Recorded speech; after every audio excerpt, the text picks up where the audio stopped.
this isn't happening. Kate, tell me this isn't really happening.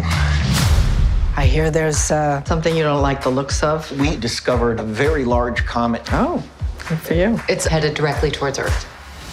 I just watched Don't Look Up, which is on Netflix, directed by Adam McKay. Fantastic movie, starring Leonardo DiCaprio, Jennifer Lawrence, Meryl Streep, Jonah Hill, Cate Blanchett, Tyler Perry. Tons of actors in this movie. He must have called in some favors because this is an absolutely star-studded cast. And this movie was pretty great. You know, Adam McKay, director of, great comedies like Step Brothers and Talladega Nights and Anchorman. He's actually had quite a strain of great films lately, starting with The Big Short, which was an awesome movie about the 2008 housing financial crisis. And then he did a film about Dick Cheney, starring Christian Bale, called Vice. That's another great movie. And now he's put out a film called Don't Look Up, another great film with another star caliber actor, Leonardo DiCaprio. And it's just an all-around good movie. Like, these last few movies he's made, they're not straight-up comedies. I mean, there's comedic elements, there's moments of levity, but it's not straight-up comedy. And I think Adam McKay's really showing his range with these movies. And I feel like he's becoming the next great American film director, because this film and his last couple films have absolutely floored me.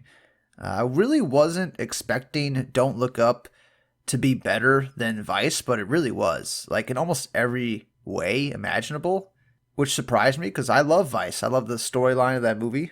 I love the dialogue of that movie and stuff like that. But this movie, Don't Look Up, seemed like it was just a way bigger scale. Like, this has got to be Adam McKay's biggest movie he's done. I haven't looked at the budgets yet, but just looking at the amount of, different sets and exterior shots and just the list of actors that are in this movie, you got to think the budget was kind of high for this. And it's a straight up Netflix movie. I think you could see it in theaters right now, but you can also see it on Netflix. And I had no problem watching it on Netflix. It was great. And some very clever editing at the end of the third act, because, there was some moments where, like, it felt like the movie was kind of like buffering or something like that, but it wasn't. It was just the editing, the way the editing was, which I thought was a great way to, like, end the movie. Because, the asteroid's, getting closer and it's fucking up with the electronics. So the editing's getting kind of weird as we're in the final moments and stuff like that. So I thought that was actually really clever. And this movie has its own unique, like, look and style to it, which is something you can't say for a film like Matrix Resurrections, where I think the point of that style to that movie was to look as sterile as possible. I think that was what they were going for with that movie.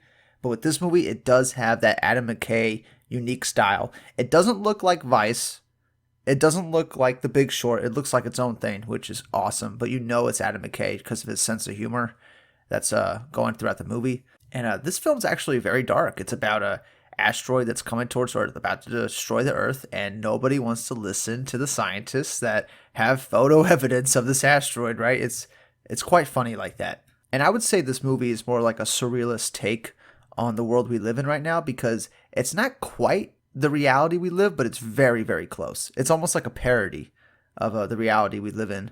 And there's moments where, like, it really hits close to home. And there's some moments that seem unbelievable. Like, could this really happen? Like, maybe. It definitely suspends your disbelief like that. So that's why I like to use the term, like, surreal, because it's almost like a heightened sense of reality in the movie. And Adam McKay comes from the world of comedy, and in order to, make a joke land harder, you kind of have to over-exaggerate stuff, right? Because sometimes over-exaggerating will help the truth come out or make the truth more obvious and stuff like that. And in this movie, there are so many moments where it's, like, so frustrating, and you feel for the characters because they just want to tell everybody that they need to do something or we're going to die, but everyone just wants to be pleasant all the time. And there's a big moment later in the movie where Leonardo DiCaprio breaks down. He's like, just stop being so goddamn pleasant and nice about everything. We're all going to die. Like, it's a great moment in the film. And, the spoilers in this review, I highly recommend you see the film. It's the best film of the year. It's got to be, top 3. It's probably going to win a couple Oscars. Might win for best screenplay, original screenplay. I don't know if it was based off a book or anything. But it definitely should win something for writing. Writing was very clever, very good.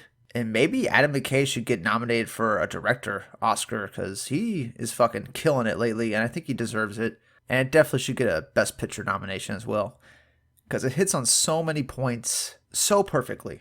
And it's funny because it's actually commenting on the same things like the Matrix movie, the most recent Matrix movie was commenting on, and that is like how we all live in our own realities. That there is really no one true reality because everybody has their own reality that they live through on their like social media, on their phones, in their own personal lives. And this movie, Don't Look Up, is acknowledging the fact that there is one reality, and if you ignore it, only bad things can happen. I think that's like one of the messages of the film. Another message of the film is like just enjoy your time here on Earth. I think that's another big message of the film, because you never know when it's going to end. So just enjoy your time and stop worrying so much about everything. I think that's one of the bigger messages at the end of the film. And it's a great cautionary tale type movie. And obviously it's completely fictitious, unlike The Big Short, which was based off reality, and Vice, which was also based off reality. Mind you, it's a heightened sense of reality, but it's still like the same exact events that happened in those movies happened in real life. But this movie, Don't Look Up, it's its own thing, own fictitious story, a cautionary tale, and just a great. I think everybody should watch this movie at any age too. I feel like everybody should watch it.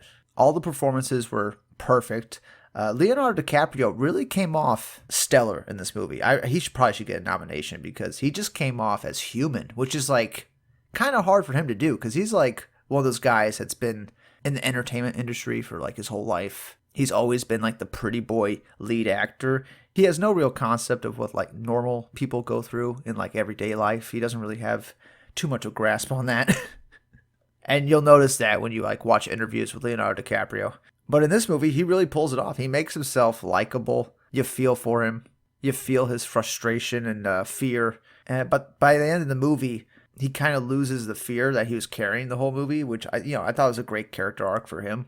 Because like for most of the movie, he's freaking out. He's trying to control his anxiety. He knows that everyone's going to die unless they do something. And as you get closer to the end, there's this acceptance that happens with him. And he's like, if no one's going to do anything, I got to do something. But it fails, and he kind of accepts the inevitable end.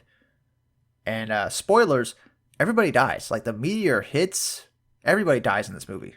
It is a very sad ending, and I definitely teared up at the end when they're all at the dinner table, and they're just talking normally. They're talking like it's an everyday thing. They're talking about, oh, this food's kind of good. The store brand food is just as good as homemade, and they're like having a little argument about it. They're like talking like a normal family, even though they all know it's about to end like any second. And I thought that was like one of the most impactful moments I've seen in a movie in quite some time.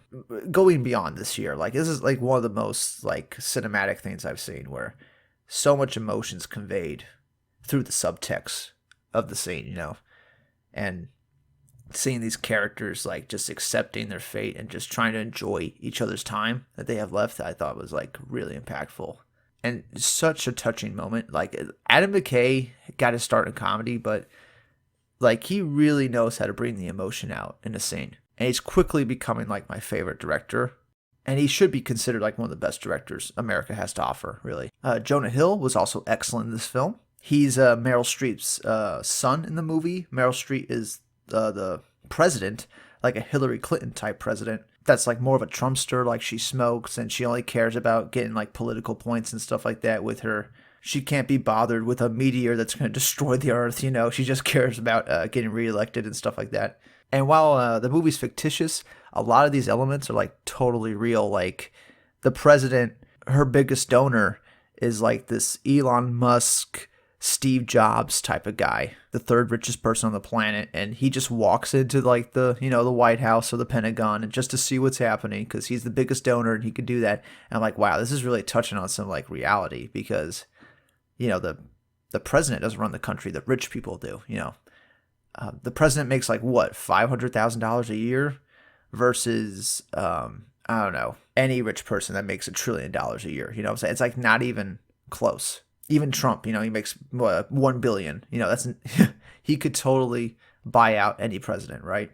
Hell, we saw Trump become president because he had enough money. Like, that's it. And the movie's so, like, well crafted and made. It takes you on this, like, ride through American politics or, like, world politics and just how people interact with each other, like, nowadays. And there's this great moment with Ariana Grande at the beginning of the movie where she's sitting across from Leonardo DiCaprio's character, and she has like this famous like breakup, and it's all over the media and stuff like that. And Leo says, "Oh, I'm sorry about your breakup. I'm sorry to hear about that." And then she's like, "It's none of your fucking business, old man." Like, so cold and like callous, and she doesn't even fucking give a fuck about what he said, even though like Leonardo DiCaprio's just trying to be pleasant. And it's like, a story that's like, all over the news, and she's acting like it's private. So like, it's hilarious. And the news show was great. And that's where Kate Blanchett's character, I think that's how you say her name, and Tyler Perry, they're the news anchors on this news show. And they're just trying to be happy. And they, even the sad news, they're like, oh, you got to tell it with a smile, type thing. And that's another thing I think Adam McKay is commenting on when it comes to like our news and where we're getting our news from. Everybody is just pleasant about everything, on every news channel. So, there's some commentary on that. And, the movie is a cautionary tale about hubris, right? Because there's a moment, I would say about halfway through the film, where they have a plan to destroy the meteor. Like, to just, like, throw a bunch of nukes at it just to push it off its course just a little bit, just to miss Earth. And it's going to work. The plan's going to work. Everything's going off without a hitch. And the plan gets aborted as the ships are, like, flying through the air and stuff like that, as the rockets are already midair. The rich guy, the donor guy to the president, ends it because he has a better idea. Because there's a bunch of minerals on this rock that they could use, and they could have so much wealth that they have no more poverty anymore. And instead of saving the planet, like guarantee to save the planet with this launch that they're doing, instead of doing that, he says, let's drill holes in it. Like we're in the movie Armageddon with Michael Bay, like it's definitely reminiscent of that. And let's split the rock apart, and it'll land in a bunch of little pieces on the planet. And we'll harvest those pieces, and we'll get our minerals to make our technology with, and blah, blah, blah. So it's all about hubris and ego, and like and tons of the characters in the movie have like huge egos. Like Jonah Hill's character, he thinks he's always right about everything, and his mother's always right about everything. And at the end of the movie, he gets left by his mother as she goes to like the one ship that's going to fly off planet before this meteor hits, right? And it's such a sad moment with him, but he's such a piece of shit in the movie, like you don't really care, but it's still sad where he's just like sitting there, he's like, she's coming back. Like, and he's all like sad because he knows that she's not coming back. It's a great commentary on hubris, a lot of this movie, and ego, and how a lot of people's ego distorts their own reality. Like it distorts the reality that they're experiencing, and how everybody will just like be pleasant just to avoid the hard conversation. Everybody will do anything to avoid a hard conversation. I feel like that's another, meaning of the movie. But, fantastic movie. Yeah, the ending was great too. Because after you cry with Leonardo DiCaprio and his family as you see them end, you go see the rich people who all got on like a ship, an ark that got launched into space. And it says like 22,000 years later, and they land on a new planet, and all like the rich people get out of their pods, and the Steve Jobs donor dude is like, hey, we were 48% successful. 48% of us made it. That's pretty good. And like they're like, pounding around about that. And they're all naked for some reason because I guess they don't have any clothes in the cryo chamber. And they walk out into this paradise world. So, it's looking like the Garden of Eden type thing. Then the president lady gets eaten by like a giant bird. So they have like predators there. They're going to eat them. And that's like the final shot of the movie. Like they're all going to die from these predators. The end.